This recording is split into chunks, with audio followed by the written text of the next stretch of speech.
नमस्कार मित्रांनो, आपलं नवीन यूट्यूब चॅनलमध्ये तुमचं स्वागत आहे। आपण आलो आहोत गणेशवाडीमध्ये आणि हे आपली महाराष्ट्राची कुलस्वामिनी आई तुळजाभवानी, तिचं हे मंदिर।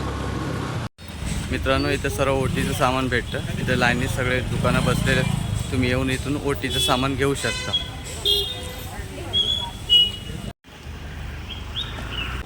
आणि ह्या मंदिराची वेळ आहे सकाळी 7 ते रात्री 10 वाजेपर्यंत। मित्रांनो, हे इथं रेती पडलेली आहे, तिथं कार लागली। इथे आईचं जुनं मंदिर होतं, हे 21 वर्ष जुनं मंदिर होतं। इथं आता रस्ता होतं, त्यामुळे ते तोडण्यात आलं आहे आणि मंदिर आतमध्ये घेतलं। आता हा रोड मोठा होणार आहे आणि हे मंदिर भाविकांसाठी 30 एप्रिल 2025 पासून चालू झालेलं आहे। मित्रांनो, तुम्हाला इकडे गणेशवाडीत यायचं असेल तर तुम्ही ठाणा स्टेशनवरून डायरेक्ट रिक्षा पकडून येऊ शकता। 40-45 रुपये मीटर होईल। आणि तुम्हाला शेअरिंगने यायचं असेल तर तुम्ही नितीन कंपनीला तुम्हाला तिकडे उतरवलं जाईल आणि तिथून तुम्हाला 2 ते 3 मिनटात चालत यावं लागेल।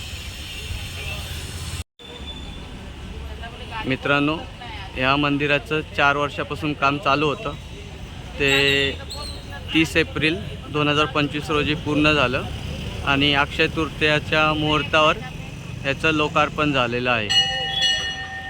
आणि आईची मूर्ती सांगाल तर सेम तुळजापूरच्या आई तुळजाभवानी सारखीच आहे।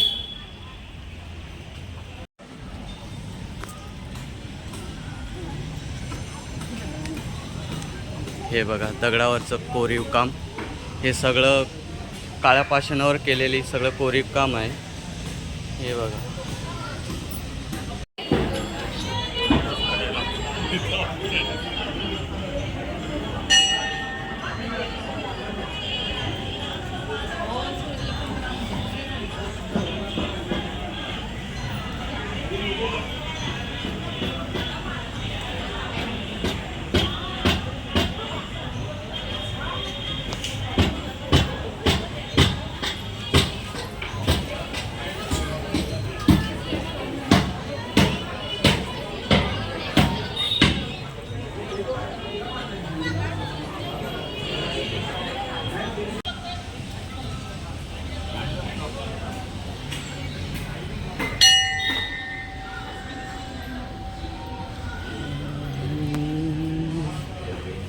हे सर्व कोरीव काम।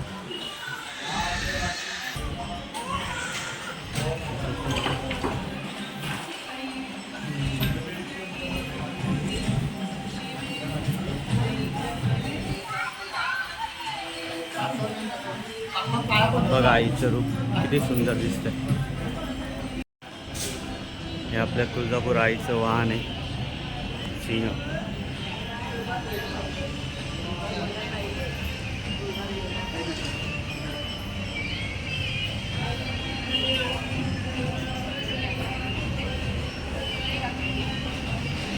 हे बघा, आईचं रूप किती सुंदर दिसतंय, शब्दात उल्लेख करता येणार नाही।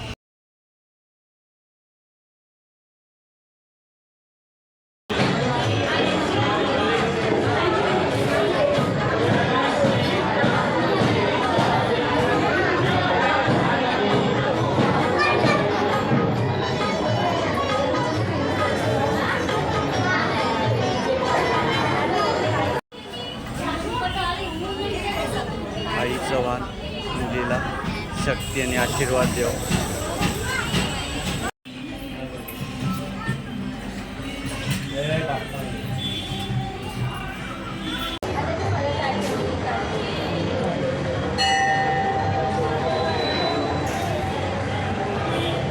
तो कट कर आमचा।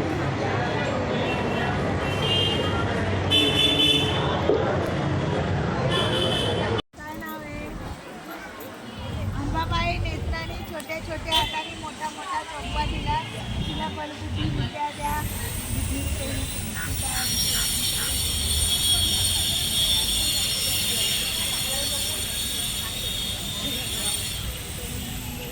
तिचं काय नाव आहे? अंबाबाई रुद्राणी पण छोट्या छोट्या हाताने मोठा मोठा जोगवा दिलेला आहे. हिलाही बलबुद्धी विद्या द्या.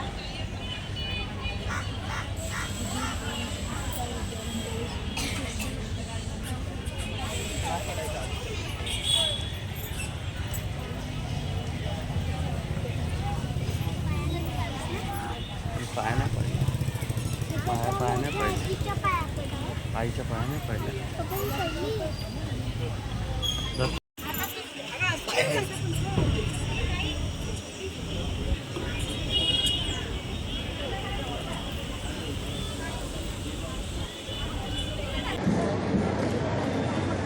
मित्रांनो, हे दीप माळ आणि हे बाजूला खोदलेलं आहे.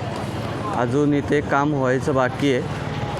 हे खरं आपलं तुळजापूरला जसं मंदिर आहे तसं मंदिर बनवायचा प्रयत्न चालू आहे.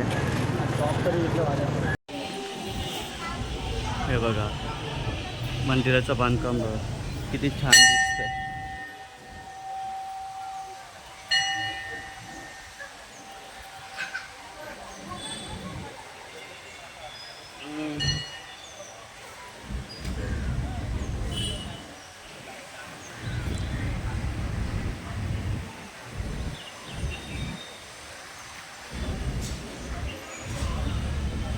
इथे साईडनी सगळे मंदिराला गजमुख लावलेत.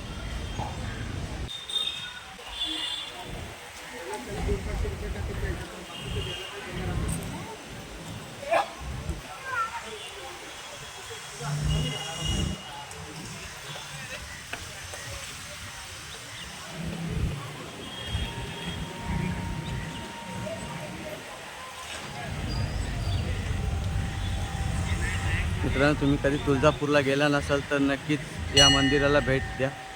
तुम्हाला तुळजापूरला आल्यासारखं वाटेल.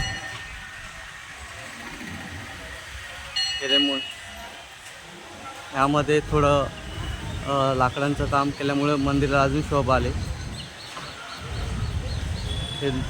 हे जे काळे पाषाण वापरलेले आहेत ते काळे पाषाण सर्व तामिळनाडूवरून मागवलेले, तामिळनाडू कर्नाटक इथून. आणि हे गजमुख बघा, गजमुखाच्या डोक्यावर बघा कसले कोरीव काम केलेलं आहे. हे बघा सर्व लावलेले.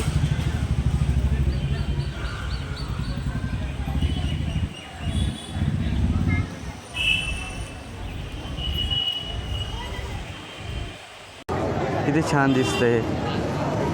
हे सगळं काळ्या पाषाणापासून तयार केलेलं आहे. याचं सिमेंट रेती काहीच वापरलेलं नाही आहे. हे सगळं अशा पद्धतीने केलेलं आहे. पूर्ण काळ्या पाषाणापासून बनवलेलं मंदिर आहे. वरचं कळस हे बघू शकता किती सुंदर दिसतंय.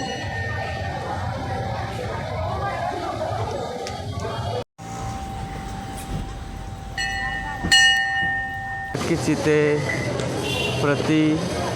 तुळजापूरला आल्यासारखं वाटेल, कारण देवीची मूर्तीसुद्धा हुबेहूब तशीच केलेली आहे. मंदिर पण तसंच बांधलेलं आहे.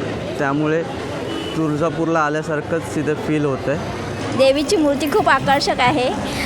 इथे येऊन मला खूप छान वाटलं. खरं तर देवीचे रूप सांगितलं तर डोक्यावर सोन्याचा मुकुट, कपाळावर मळवट आणि त्यावर कुंकवाचा टिळा, गळ्यामध्ये सौभाग्य अलंकार आणि अंगावर जरीचे वस्त्र, यामुळे आईचे रूप खूप सुंदर दिसते. इथे येऊन मला खरं तुळजापूरची आठवण झाली. खरं तर कधी तुळजापूरला जाता आलं नाही, पण खूप बरं वाटलं. वाटलं इथे येऊन? खूप छान वाटलं. देवीची मूर्ती कशी वाटली? चांगली. जर तुम्हाला आमचा व्हिडिओ